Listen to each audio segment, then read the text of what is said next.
There's been this historical perspective that somehow loyalty is only relevant to consumer-oriented industries. The reality is very far from that. We've seen more and more business-to-business companies employ the very same principles that the Net Promoter System is based on in order to drive organic growth within their respective businesses.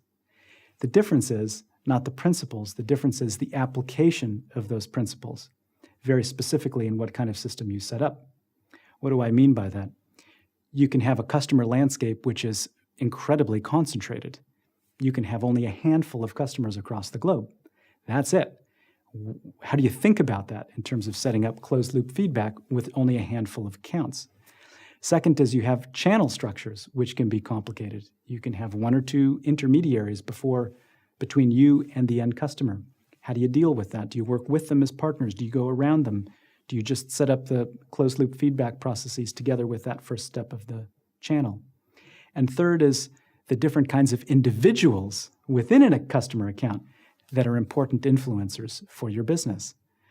If you go within a big industrial account, for example, that might have procurement people in there, they may have engineers in there, they may have salespeople in there, and so forth, all of whom play different roles in the relationship with your company and your set of products or services, which you need to be thoughtful about. But taking into account those kinds of unique complexities within the B2B world, there are three components that we found that really drive success.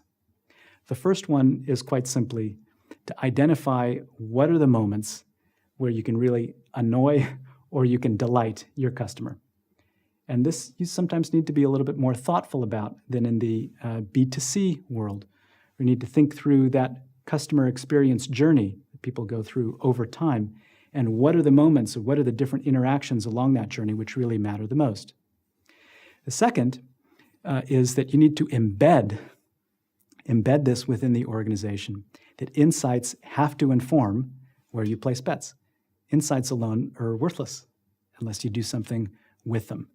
And this is where the mapping is important of bringing those insights into the relevant decision-making bodies within an organization so that you can do something about it. And the last point is to engage the organization in such a way that you're unleashing kind of discretionary or entrepreneurial energy across the organization. So people start to do things without there being any formal initiative about it, but they do things because they're passionate about it and because there's this cultural change that you're driving across the organization. In terms of results, we've seen companies who were loyalty leaders in B2B business models that are outgrowing their market somewhere between 4 and 8 percentage points. So it makes a difference.